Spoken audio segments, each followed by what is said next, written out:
Missing out on big free agents is really becoming the Toronto Blue Jays' big thing. The nightmare of off seasons continues, missing out on big free agents. The next one off the rails is Bo Bichette, and we'll break down his contract with the New York Mets coming up on Locked On Blue Jays.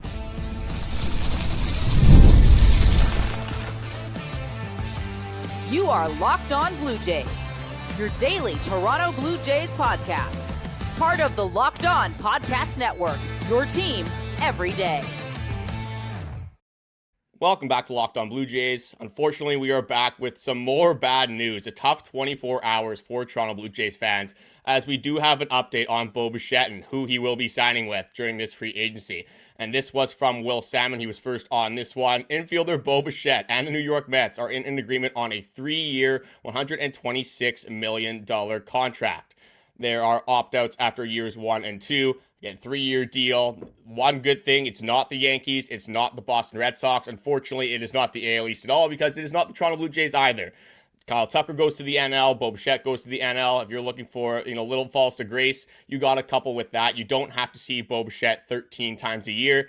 But it's really unfortunate when you were in the line to get Kyle Tucker. You were favorites to get Kyle Tucker. You were one of the favorites to get Bo Bichette. You were a favorite to land a big free agent this offseason. Once again, the same thing as Juan Soto. You were in on the Juan Soto sweepstakes. Same thing as Roki Sasaki. You were in on those sweepstakes.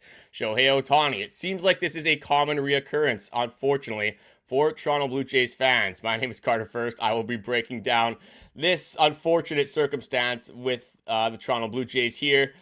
It sucks. I feel like it's been gut punch after gut punch after gut punch with Bo Bichette, with Kyle Tucker, with all these big free agents. And I wanted to start this off by saying this has still been a pretty good offseason. You still have gotten Cody Ponce. You got Dylan Cease, Tyler Rogers, Kazuma Okamoto. The issue is going to be with a lot of fans going into spring training and the regular season is now you lost Bo Bichette. Is Kazuma Okamoto enough to replicate that production?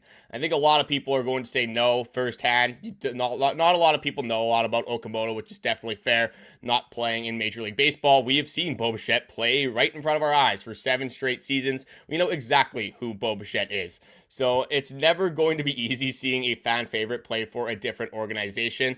It's, again, another gut punch. It's another emotional roller coaster that the Toronto Blue Jays fans are going to have to overcome. But this one is from Ken Rosenthal. And I thought this was a very interesting dynamic of this Bo Bichette signing. And Bo Bichette is expected to play third base for the New York Mets.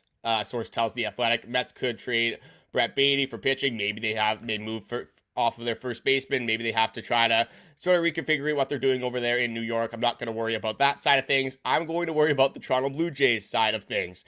I don't think Bo Bichette is a good third baseman. I don't think Bo Bichette's a good infielder altogether, but I think it is a big mistake to move Bo Bichette over to third base, put even more stress on that arm, having to rush his plays just a little bit more. You got the hot corner now. For a guy that's already not the greatest defender, I think you might run into a little bit of trouble for his defensive skills over there at third base, but that's not why the New York Mets signed him. That's not why they gave him a $42 million AAV contract over 3 seasons. They want the offense. They missed out on Kyle Tucker. They pivoted quickly. It took them less than 24 hours to go from Kyle Tucker to Bo Bichette. And now, where does this leave the Toronto Blue Jays? This is still a good roster. This is still a roster that can compete. Their pitching, it has improved immensely from the last season. You bolster that starting rotation. You got one more bullpen arm. There might be some more minor league signings with some invites to spring training. In theory, now that you haven't signed Tucker, you haven't signed Bichette, you could go and maybe get a bullpen arm. I don't think that is the case. One thing that we probably will talk about on the next episodes and coming episodes, barring a signing over the weekend, is the possibility of Cody Bellinger. Do they pivot now to Cody Bellinger to try to give this outfield some depth? You still have Anthony Santander out there. You're going to have George Springer as the DH, Dalton Varsho obviously the center fielder. That leaves you with Nathan Lucas, Ashton Barger as a possibility out there. Miles Straw will be the defensive center fielder and defensive substitution on the base paths, etc. Do you want to add Cody Bellinger to kind of bolster that outfield offense and defense? We've seen with Cody Bellinger, he wants money. He wants a $30 million plus AAV contract, which now we're seeing with 60 from Kyle Tucker and 42 from Bo Bichette. $30 million isn't that crazy if you're comparing them to those two contracts. We're really seeing in Major League Baseball in totality, these contracts starting to skyrocket. We're starting to see these players get paid, and you can't blame Kyle Tucker for accepting a 4-year, $240 million fully guaranteed contract. I would be the first one to say I would take that in a heartbeat. Bo Bichette gets 126 from the Mets, gets $42 million a year. I would also take that in a heartbeat. You can't blame these players for taking these contracts. Maybe in the Bo Bichette one, you saw what Kyle Tucker went for. Maybe you can kind of give the Toronto Blue Jays a kick in the butt. Maybe, just give them a little bit more harassment for not being able to pull off one of these moves. Ross Atkins has always been a little bit more conservative and a little bit, he doesn't like to take risks for a lot of these contracts. We haven't really seen Ross Atkins overpay for a contract with the Toronto Blue Jays. Maybe you say that for Anthony Santander. I'm not going to meet you in the middle for that one. Vladimir Guerrero Jr., I still think, compared to what the contracts we are seeing now, I don't think that Vladimir Guerrero Jr. contract is bad at all. I think that was something you had to do if you wanted Vladimir Guerrero Jr. to return back to your organization. This is going to make it very interesting, though, now for the Toronto Blue Jays. I'm going to look at this now, barring any other moves, barring a Cody Bellinger, barring maybe another infielder. You got to look at the team right now and how it's going to be constructed. This clearly leaves a hole either at the number 2 spot or the number 4 spot. Maybe you have Addison Barger, you can have Anthony Santander. As for the number 2 spot right now, I'm not entirely sure what the Toronto Blue Jays are going to do. My favorite would be that Kazuma Okamoto probably is in that number 2 spot. And then you have either Addison Barger, you maybe have an Anthony Santander in that number 4 spot. Maybe it's Alejandro Kirk. I don't love Dalton Varsho being there. This puts a lot of pressure on a lot of different players now throughout this lineup. You need Anthony Santander to have a bounce back if you want this offense to be good. You need Addison Barger to take that next step. Hopefully be able to figure out how to hit against lefties a little bit more consistently, but you have him in there against righties. It's not even a thought whatsoever. That's an automatic against right-handed pitching. Can Ernie Clement have another good season? Can he replicate anything that we saw from the playoffs? That's another question that the Toronto Blue Jays will have to face here. Can Agent Zero start hitting? Can Alejandro Kirk have another good season? Can Dalton Varsho hit the home runs that we've been hoping that he can hit for this team on a consistent basis? Not signing Bo Bichette, not getting Kyle Tucker, and they might not be done. This does feel like a gut punch, and I'm not even ready to go outside of the free agents other than Cody Bellinger and look at what could possibly replicate Bo Bichette's production here in Toronto. That really hasn't set in for me emotional-wise, not seeing Bo Bichette play in Toronto. I think once we see him in a New York Mets jersey, it might become a little bit more real for me. But it's tough being a Blue Jays fan. We've known this for a very long time. We knew this going through the 2020s with all the expectation, the Shohei Ohtani stuff, missing out on every single big free agent, it seems like, up until this year. I think that's what got a lot of fans with these deals, these contracts, is that fans finally believed that Toronto was a great destination, still is a great destination, but it was appealing to opposing free agents. It was appealing to the big free agents on the market. And winning is supposed to solve a lot of these problems, but clearly money has been talking, as we've seen with some of these contracts being handed out. Dodgers fans are going to love this. Yankees fans will love it. Mets fans probably will love it as well. How can you not love getting Bo Bichette? The Jays signed this deal. I didn't love the Tucker one, but seeing the Tucker one, if the Jays signed this one for Bo Bichette, I wouldn't have batted an eye whatsoever. I think it would have been a good deal for the Toronto Blue Jays to sign. A lot more minimal risk for Bo Bichette on a 3-year deal. That was my biggest vice with Bo Bichette, is that if you were going to sign him for that 7, 8, 9-year contract, whatever it ended up being, the Toronto Blue Jays were more than willing to hand out one of those big contracts to make sure, have a concrete player and have some structure to what the future could look like on this Toronto Blue Jays team. Have another face of the franchise type to complement Vladimir Guerrero Jr. Unfortunately, we do not get that either. I'm just going to read some of the comments that we do have here as well. Does a trade come? That's one thing that I've been arguing with myself a little bit behind the scenes. I thought if Kyle Tucker, Bo Bichette, even Bregman, whoever, if they signed a big player, I thought it would have made a lot of sense for there to be a trade. There was just a lot of traffic in the infield and the outfield. Not a lot of roster spots, a lot of good players that have major league talent. Now that you haven't signed, that Kyle Tucker, that Bo Bichette, I think a trade carries a lot more risk. If you're going to trade for a guy like Ketel Marte, which D-backs already pretty much said that they're not going to trade Ketel Marte. Maybe Brendan Donovan is on the table. I've liked Brendan Donovan a lot. The Cardinals clearly look like they're selling, so that could be an option for the Toronto Blue Jays. But what gets that deal done? If it's prospects, I think that could be an option for the Toronto Blue Jays. But just looking at the infield defense right now, you have Vladdy at first. You're going to have Andres Gimenez at shortstop. You probably now have Ernie Clement as your second baseman. I would say that leaves Okamoto as your third baseman. Then you do have in right field right now, I would put Anthony Santander, Dalton Varsho. Then you have Nathan Lucas in left, George Springer as the DH. So if you're going to add additional players, if you get Brendan Donovan, I think at that point, you got to be okay with maybe Nathan Lucas getting less playing time. Maybe that cuts into Ernie Clement's playing time. So you got to evaluate, is it a significant enough upgrade over Brendan Donovan, over some of these other infielders, to execute that trade. I truly believe it is. I think at this point you can't give up any other major league talent unless it's like a Davis Schneider, unfortunately, but it can't be a guy that had production last year because you need these guys to hopefully take that extra step or just even replicate what they did in 2025. And that's the hardest part about this, is that you look at the Dodgers, they got better. You look at the Red Sox, I would say the Red Sox got better as well. Not as much of a World Series contender, but the Mets, another team that's always kind of in the picture, they got a lot better. The Mariners got better. A lot of these teams got better. And the Toronto Blue Jays, while they did get better, they didn't get that, flashy signing that some of these other big market teams are making. And you look at a World Series run, you look at what the Toronto Blue Jays did in 2025, a lot of fans were hoping that they were going to go all in. They were going to, spend the money to the dimes. They were going to spend as much money as possible and make this roster as good as possible. And I think they did do that to some regard, but it's never going to be easy to continue to see these big free agents fly off the market and think that the Toronto Blue Jays always have a chance. And it seems like the rug gets pulled out from underneath them every single time in that last minute.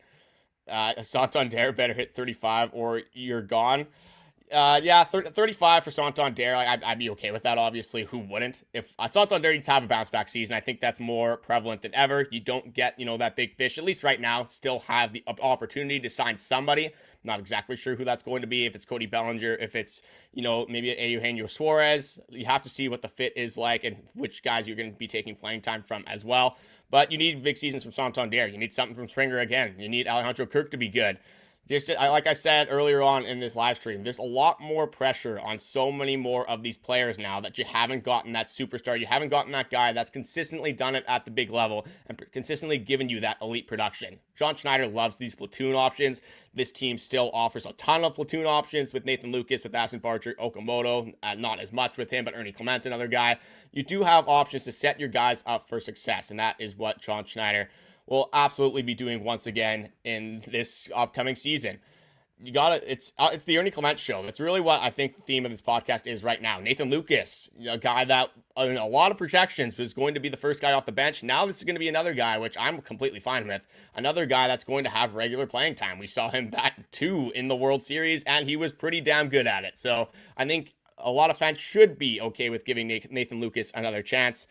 They could trade for a starting pitcher. I don't see that happening as, that's not as relevant. I think that's not a priority for the Toronto Blue Jays right now.